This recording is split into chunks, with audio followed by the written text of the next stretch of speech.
going to review the Watchers movie. This is a non-spoiler review. If I do talk about any spoilers, it'll be at the very, very end, and I'll give fair warning. I promise.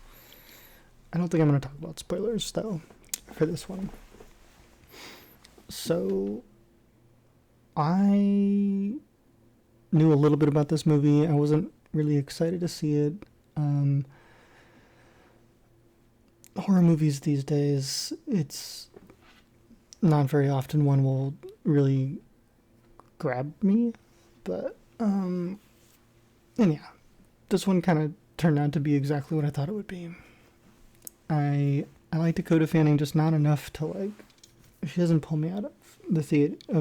She doesn't pull me out of the house to go to the theater. If that makes any sense. But I enjoy her. She does do a very good job for what the script is. You know, she makes it better. But again, I wasn't a fan. It wasn't my favorite. I think the only credit I'll give it is that it was written and directed by Ishana Shyamalan, who this was her directorial debut, and it was produced by her, I believe her father, M. Night Shyamalan. Let me double check.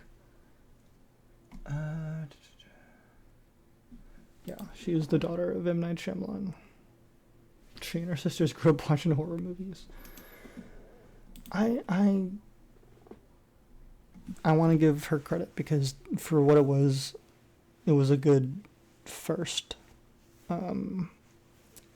directorial debut for sure. Something better than I feel like I probably could do. You know, story wise, I don't think I cared for it too much. I think it was just not that interesting to me. It didn't feel that original. It felt very familiar in ways we've seen before in other horror movies. Just with very similar tropes and challenges that I felt. Plenty of stupid characters, but in ways that I found more frustrating than entertaining.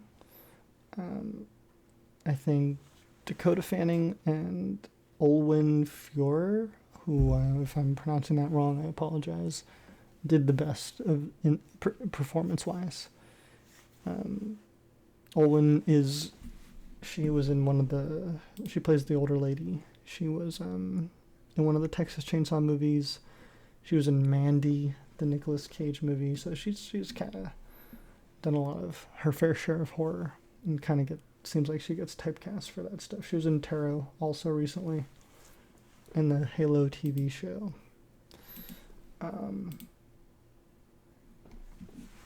But it had its moments. I mean, I like the forest it was shot in. I like the scenery. I like the locations. But again, I just didn't feel like the story really held me or was that memorable.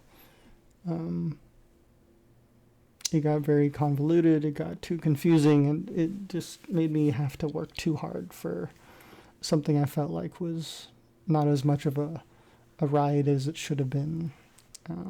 But, you know, it was very okay. I would say don't spend your money and go out to the theaters to watch this.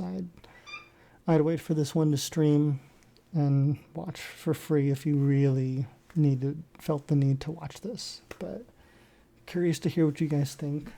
We can talk really quickly about just a few of the statistics. I think its budget was about $30 million, and the box office total right now, I think it's made is $30 million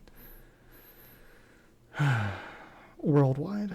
So look, it's good they made it cheap, but they still got to make their money back. So we'll see. But thank you guys for watching. Curious to hear what you guys think. Let me know down below. Were you a fan of The Watchers? Are you going to watch The Watchers?